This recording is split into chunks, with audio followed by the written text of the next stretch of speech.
La tecnología de la realidad virtual está revolucionando la educación superior en El Salvador, permitiendo un aprendizaje más inmersivo y práctico. En la universidad pública se está apostando por esta innovación, preparando a sus alumnos con experiencias que antes solo existían en el mundo real. ¿Cómo está cambiando la forma de aprender?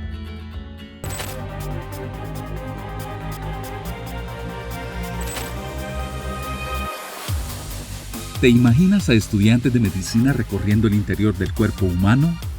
¿O a futuros ingenieros agrónomos diseñando cultivos en escenarios virtuales? Estas salas de realidad virtual están revolucionando el aprendizaje, ofreciendo experiencias como si estuvieran realmente dentro del entorno.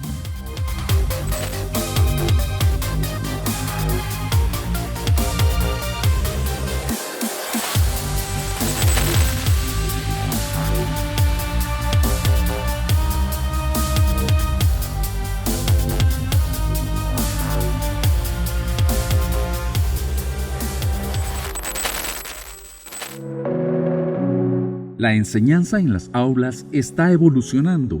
En El Salvador, la realidad virtual está llevando a los estudiantes más allá de lo que la educación tradicional permite. Señáleme el tallo cerebral, por favor, a este grupo.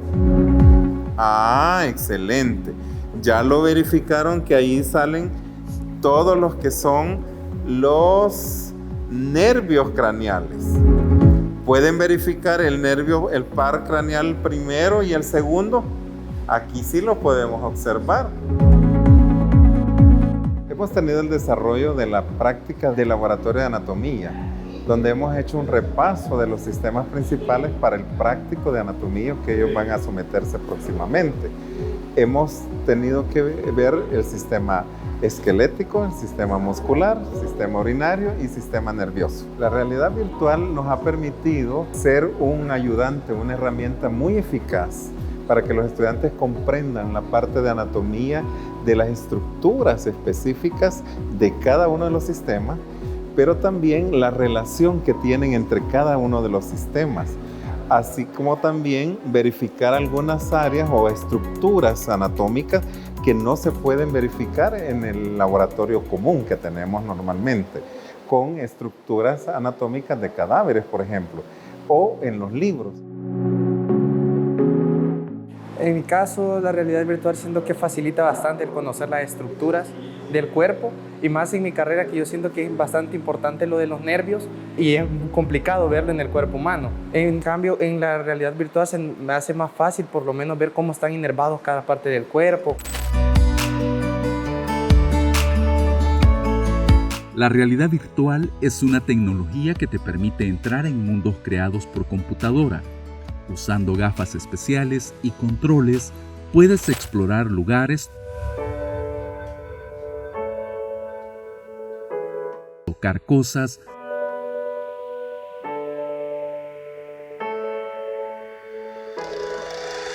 o vivir experiencias que parecen reales. Esto se logra gracias al trabajo de personas que diseñan estos mundos y los aparatos que lo hacen posible. Noten que estamos en una unidad de emergencia, estamos en la sala número 10. Noten eso, allá está la enfermera del control de enfermería y vean que está todas las demás salas ahí. No deben pasar esa reja. Tratemos de ver si podemos ayudar con el paciente. Allá en la cama, el paciente puede hablarles, está tratando de hablar, miren. ¿Qué les dijo? Vaya, muy bien, ya se encuentra mejor, dice. Esto solo para que vayan sintiendo lo que van a ir a hacer o a experimentar en el hospital. Solo hemos observado qué sería o cómo se sentiría estar en la sala con un paciente. En este caso pudimos observar con problemas respiratorios y un paciente que estaba normal, que quizás solo llegaba por una rutina de chequeo. Siempre se tiene la idea de que estás con los lentes, que no estás en una experiencia real, pero si llega un punto de que de tanto tiempo que se está utilizando, sí te entra bastante la experiencia y te sentís, tal vez por así decirlo, que estás dentro de esas situaciones.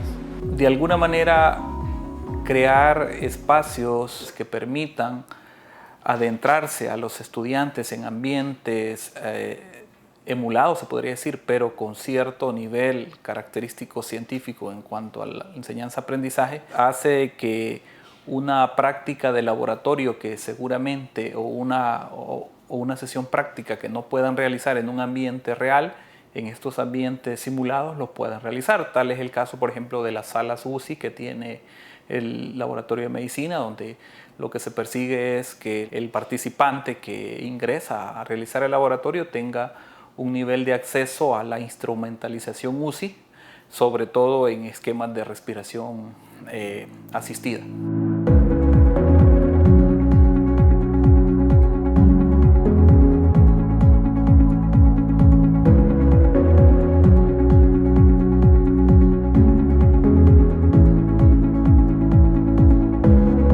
De hecho, tenemos un simulador también que fue diseñado por la universidad en conjunto con el personal de la Facultad de Ciencias Agronómicas. Este simulador lo que persigue es que, por ejemplo, que los estudiantes desde un aspecto un tanto lúdico de aprendizaje con todas las características de un ambiente real, ellos pueden en un espacio virtual, digámoslo así, llevar a cabo el proceso de un cultivo hidropónico de hortalizas con todas sus fases. Vamos a desarrollar el laboratorio como tal. Entonces, una de las primeras actividades que vamos a hacer es que vamos a darle las condiciones al invernadero, donde vamos a seleccionar temperatura, vamos a seleccionar la luminosidad para que se activen los nebulizadores para mantener el microclima que va. Estamos en la fase vegetativa en la primera semana después del trasplante, ¿verdad? Ajá. Está el plan de riego nutritivo y está el plan fitosanitario.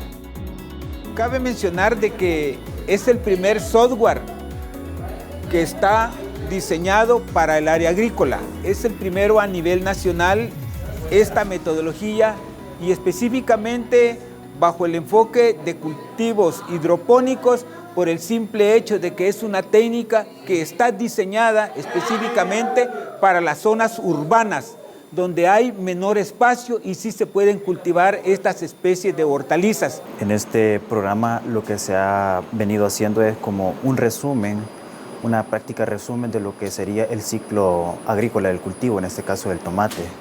Hemos realizado la práctica desde la siembra en los semilleros, pasando de semana 1, 2 y 3 hasta llegar a la etapa de trasplante, luego de la etapa de trasplante ver las etapas fenológicas, el ciclo de cultivo. Semana 1, semana 2, semana 3, llegando parte de inicio, desarrollo, fructificación. Me parece un paso muy importante. Se cree que la agricultura y la tecnología no se llevan, ¿verdad? Eso es falso y esa puede ser una gran herramienta para nosotros ir a un nivel superior en cuanto al desarrollo de la agricultura en nuestro país. Actualmente ellos realizan sus proyectos de investigación bajo la técnica de hidroponía, bajo la técnica de fertirrigación, pero más sin embargo esta metodología permite a ellos tener una visión antes de establecerlo en el campo real, por lo cual es un insumo y es un material didáctico muy interesante y muy importante. ¿Por qué? Porque en poco tiempo, en 5, 10 minutos, ellos ven la fenología completa del cultivo que en su propia realidad. El software está diseñado con ciertos parámetros que ellos deben de elegir. Si ellos no eligen los parámetros que el software les dice, ellos no pueden pasar a la siguiente etapa. Les dice que es error, tiene que regresar. Pero en la vida real, en el campo real, el error cometido ya no se recupera. Esa es una de las bondades que tiene esta metodología previo antes del establecimiento del cultivo en forma real.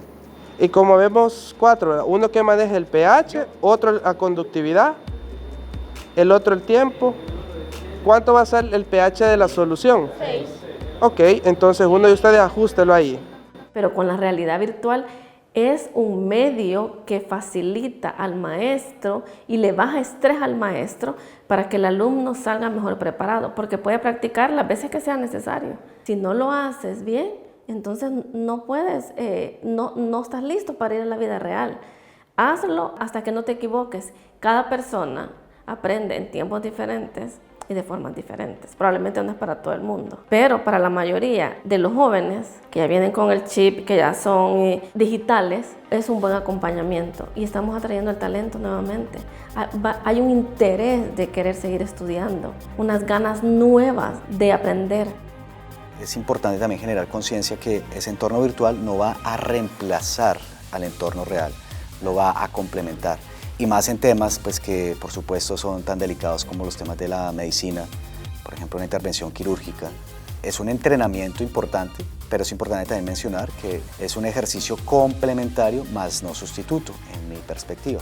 Creemos que hay una ruta muy grande por recorrer para tratar de quitar ciertos mitos o ciertos temores a ese tipo de tecnología, pero quizás uno de los aspectos desventajosos por ahora es el tema de la parte docente, es decir, sumarlos más para que interactúen más con los laboratorios, que le pierdan el miedo. Y podría decir que sumar más también, más escenas, más simuladores. Como que por ahí todavía nosotros tenemos una buena ruta por recorrer, pero pienso que son alcanzables las metas que desde un inicio se plantearon. La realidad virtual está dejando de ser una tecnología del futuro para convertirse en una herramienta esencial en las aulas de educación superior. Su capacidad para transformar la forma en que los estudiantes aprenden, permitiéndoles practicar, explorar y experimentar en entornos seguros y controlados, está marcando un antes y un después en su formación. Este avance no solo marca un cambio en la educación, sino que también abre un camino lleno de posibilidades para el desarrollo académico y tecnológico del país.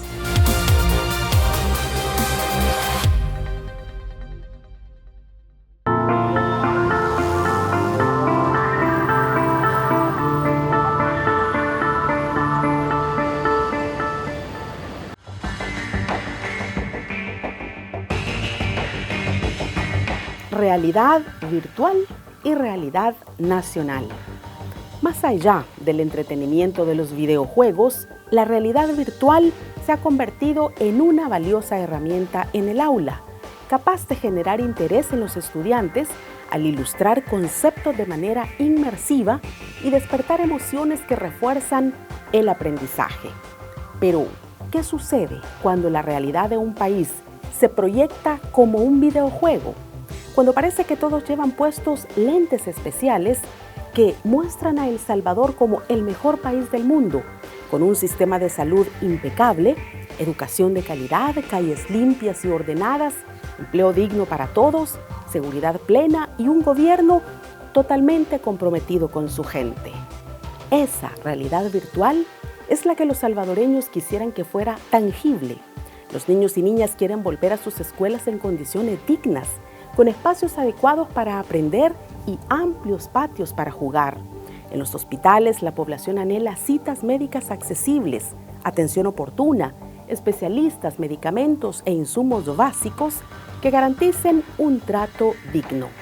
Los trabajadores buscan oportunidades reales para sostener a sus familias y los jóvenes desean educación y empleo para no verse forzados a migrar. Mientras tanto, la narrativa oficial insiste en que todo ha mejorado.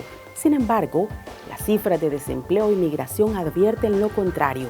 También hay miedo, y no solo en los jóvenes, sino también en quienes imaginaron una vejez segura con sus ahorros y una pensión digna.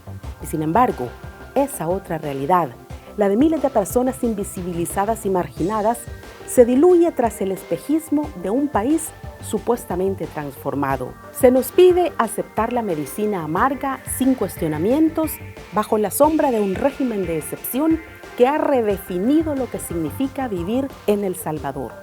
Pero la verdadera pregunta es, ¿seguiremos viendo el país a través de lentes de realidad virtual o nos atreveremos a enfrentar la realidad que millones aún padecen?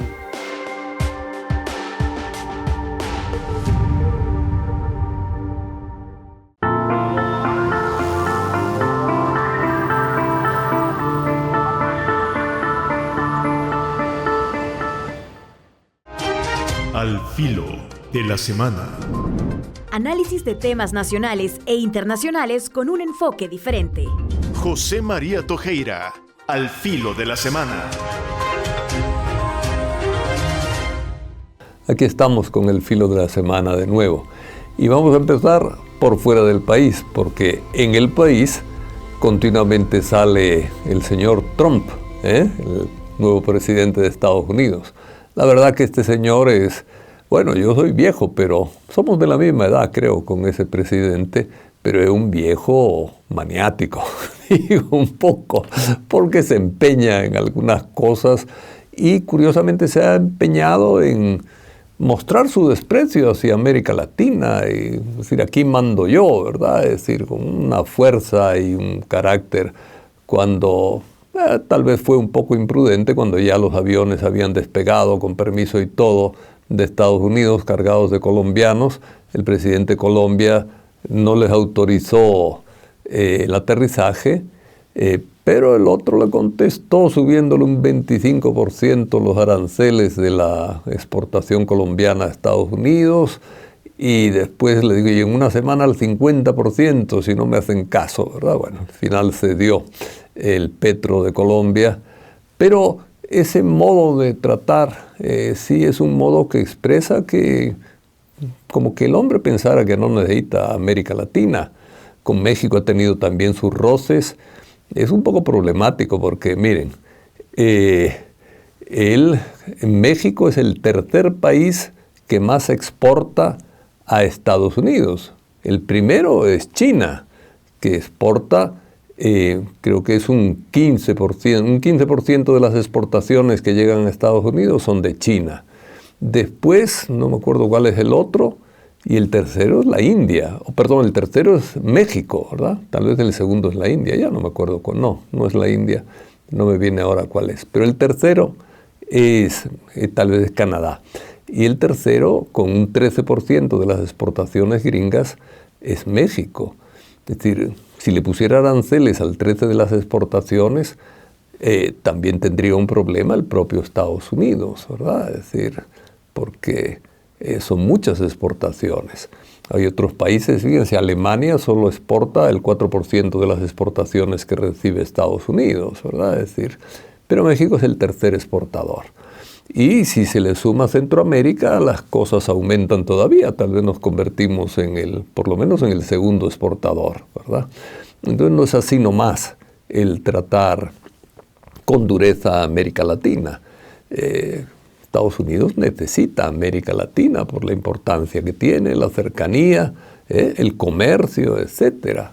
Bueno, ojalá este señor caiga en la cuenta de las necesidades y que no estamos en el siglo XIX cuando mandaban cañoneras a los países y se imponían como les daba la gana. Hoy no es tan fácil la cosa para andar hablando de reconquistar el Canal de Panamá o llamarle Golfo de México, presionar a Google para que cambie el nombre, porque Google no le hizo caso y no cambió el nombre del Golfo de México, ¿verdad? Es decir, este señor tiene un estilo realmente, con respecto a América Latina, repugnante, ¿verdad? Pero bueno, vamos a dejar a este señor ahí que se habrá que domesticarlo un poco, ¿verdad? Y que se vaya domesticando. Es decir, lo de echar a los migrantes, ya les decía, ahora que han tenido desastres en distintos lugares por tornados, han tenido desastres en Estados Unidos por incendios, como el incendio de California. Van a necesitar más mano de obra, ¿verdad? Entonces, ¿qué van a hacer? ¿Echar migrantes? Es un poco absurdo. Bueno, esperemos que se vaya dando cuenta. Vamos a pasar ya a nuestros temas. Una preocupación es el de las escuelas. Están cerrando escuelas. Las escuelas no están dotadas de lo que deben estar dotadas. Por ejemplo, la salud psicológica en las escuelas del Estado está muy desatendida. Y los muchachos, especialmente en esas edades de la adolescencia, necesitan apoyo psicológico. Es decir, hay colegios privados que tienen 2 psicólogas, ¿verdad? Y bueno, es decir, yo creo que el Estado debería tener un psicólogo en cada escuela, y sobre todo de escuelas grandes y que tienen bachillerato, ¿verdad? Ojalá se haya una mayor preocupación por la educación y no le sigan rebajando el presupuesto, como han hecho hasta ahora, y han tenido que cerrar escuelas precisamente porque han rebajado el presupuesto. Eso es una cosa triste en el país, porque en la medida en que la educación descienda, descenderá también las posibilidades de desarrollo del país. Otro tema que ha salido brevemente, pero ha salido en varias ocasiones en los medios, es el tema de la justicia transicional. Miren, la justicia transicional es un tipo de justicia que recomendaba a las Naciones Unidas y que el país había aceptado a través de los acuerdos de paz. Un sistema de justicia que tiene en cuenta las graves violaciones del pasado y que trata de corregir esas graves violaciones desde el sistema judicial, pues teniendo procesos especiales, etc. Para eso se emite una ley que facilite el juicio de los que han cometido graves crímenes y también pues se facilita algún tipo de sentencias más favorables a los que colaboren con la verdad, etcétera, ¿verdad? Desde hace tiempo las víctimas han reclamado, o puedo decir que hemos reclamado, porque desde la UCA también se ha reclamado, que haya una ley de justicia transicional. El propio gobierno actual prometió nada más tomar el poder del gobierno, ¿verdad? En el año 19, en 2019, prometió que iba a hacer una ley de justicia transicional e incluso rechazó o vetó la ley de justicia transicional que había aprobado la Asamblea Legislativa, en la que estaba pues una mayoría todavía de Arena y de PCN, FMLN, etcétera, ¿verdad? Y la vetó porque dijo que era insuficiente y que quería una ley de justicia transicional mejor. Bueno, llevamos 6 años y no ha salido ninguna ley de justicia transicional. Es importante porque estamos viendo que muchos casos están como paralizados, ¿verdad? El caso del Mozote, que es el de mayor importancia, creo yo, aquí en el país, donde ha habido una mayor cantidad de víctimas, ¿verdad? Donde hay también una mayor cantidad de pruebas, ¿verdad? Es un caso paralizado y es absurdo que esté paralizado. Yo creo que es como muy importante en la medida en que va pasando el tiempo y van desapareciendo los testigos de aquellas épocas. Es muy importante una ley de justicia transicional que acelere los procesos y que tenga también medidas de petición de perdón de parte de los que han cometido los delitos y digo que rebaje un poco las penas. Son gente, la gran mayoría de los que quedan con más de 80 años y es un poco absurdo andar metiendo en la cárcel a un montón de gente de 80 años, ¿verdad? Es decir, las cárceles nuestras no están adaptadas para personas de 80 años, ciertamente. Y bueno, es decir, no digo que no se les ponga ningún tipo de castigo, de sentencia, pero sí que haya como algunas oportunidades a cambio de verdad, a cambio de reparación, etcétera, de facilitar que las penas no sean tan duras como debieran ser en principio, ¿verdad? Bueno, también en este sentido yo creo que es muy importante, o tal vez más importante que la condena de 3 o 4 viejos, aunque haya que poner sentencias, pero es importante que el ejército pida perdón públicamente y reconozca que tuvo una política criminal durante esas etapas. Es decir, yo creo que si el ejército pide perdón institucionalmente y seriamente reconociendo la realidad de lo que ha pasado, evidentemente queda el ejército pues con mucha más capacidad de no repetir las cosas. Cuando uno no pide perdón o no reconoce el pasado, puede volver a caer en las mismas situaciones. Entonces, que los jueces tuvieran la valentía, ¿verdad? Porque a veces el problema es que hay jueces muy cobardes. Los hay valientes, pero son poquitos los que están. Pero si los jueces tuvieran la valentía de forzar al ejército a pedir perdón, como en una ocasión el IDUCA forzó al comisionado general Arriaza Chicas a pedirle perdón públicamente ante la prensa a los papás de una víctima inocente de la policía, ¿verdad? Y era una nada más, ¿verdad? Mataron a un sordomudo y encubrieron el caso, no juzgaron o no querían juzgar, al final se les juzgó a los hechores y el juez le dijo, tiene usted que pedir en nombre de la PNC perdón porque ahí la PNC no ha funcionado bien. Y Arriaza Chicas pidió perdón, ¿verdad? Públicamente, allá en Santa Tecla, en la casa que tiene la PNC allí en Santa Tecla, grande, ¿verdad? En una esquina. Bueno, es decir, que el ejército debía hacer lo mismo, ¿verdad? En nombre del ejército, pues evidentemente los que mandan ahora en el ejército no tuvieron ninguna responsabilidad en lo que pasó hace tantos años, pero sí representan a la misma institución que no ha reconocido sus errores y que es importante que lo reconozca y en ese sentido pida perdón. Vamos también a otros aspectos. El tema de la transparencia es importante en el país y cada vez pues hay más reserva de información. Y reserva de información un poco absurda. Se ha hablado mucho del oro, ¿verdad? Pero cuando se pide, a ver qué estudios tienen del oro, no, es secreto comercial, ¿verdad? Entonces no se dice nada. Yo creo que no tienen gran cosa, ¿verdad? Y que por eso hacen secreto de lo que no tienen o lo tienen mal hecho, ¿verdad? Porque si no, no se explica tanto secreto. Parece como que todas las cosas aquí fueran súper confidenciales y que hay que mantener un secreto absoluto cuando lo normal es que el ciudadano, dicen que el Estado está al servicio de la persona, entonces el ciudadano es el primer sujeto que pues, debe fiscalizar a los gobiernos y en ese sentido tiene que tener acceso a la información. Pero en fin, entre nosotros a veces se interpretan las leyes como les da la gana, pues ahí lo hemos visto en la reforma constitucional, que permite reformar la Carta Magna en una sola sesión, en principio en una sola sesión de la Asamblea Legislativa, teniendo 2 votaciones, pueden reformar la Carta Magna. Dejan la Constitución entonces como una ley ordinaria que se puede renovar al gusto y al capricho del que tenga la mayoría fácilmente. Cuando la Constitución va más allá de las mayorías parlamentarias, o debe ir, ¿verdad? Es como un acuerdo general de cómo convivir.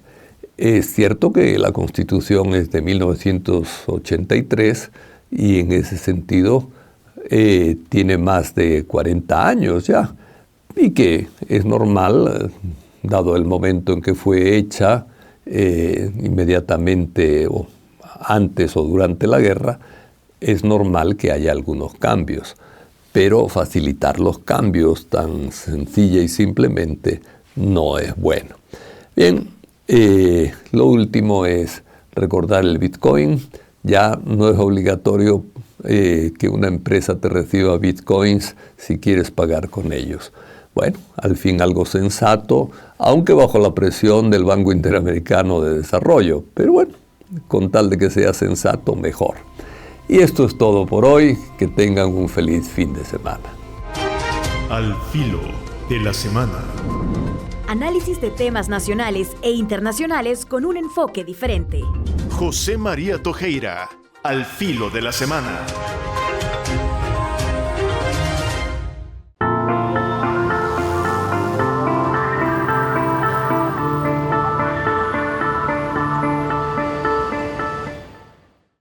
La minería en El Salvador no es nada nuevo. Y como dicen por ahí que el país que no recuerda su historia está condenado a repetirla, déjame hablarte un poco acerca de la historia de la minería en El Salvador. En la época prehispánica, los pueblos indígenas extraían minerales como el oro, la plata y el jade, y los utilizaban para la elaboración de ornamentos y objetos ceremoniales. En esos años la minería era limitada y tenía únicamente fines religiosos y culturales. Pero con la llegada de los españoles en el siglo XVI, se intensificó la extracción de oro y plata. Los españoles establecieron minas y utilizaron la mano laboral de los indígenas, explotándolos laboralmente. En el caso de El Salvador, nunca fuimos un centro minero a gran escala, como así lo fueron otros países de Latinoamérica, por ejemplo México o Perú. Pero tiempo después, en el siglo XIX, hubieron intentos de modernizar la minería en el país. Empresas extranjeras mostraron interés en extraer el oro y la plata de El Salvador. Pero no fue sino hasta el siglo XX, especialmente en la primera mitad, que se desarrollarían minas de oro y plata por parte de empresas extranjeras. Fue ahí cuando comenzaron a surgir preocupaciones por el impacto de la minería en el medio ambiente, la contaminación de los ríos, la deforestación y en el impacto de la salud de toda la población. Esto generó resistencia por parte de las comunidades locales,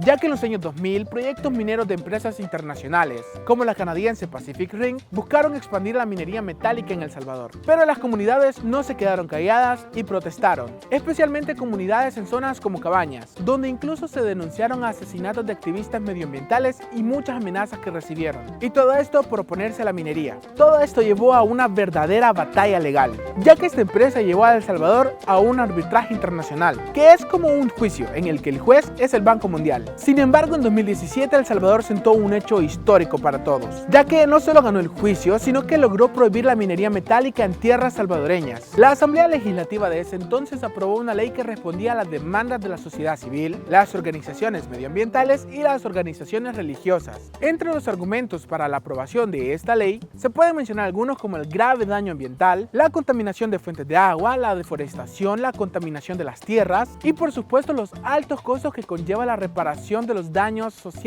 y medioambientales que deja la minería, ya que arreglar los efectos negativos de la minería es caro, tardado y con pocos resultados.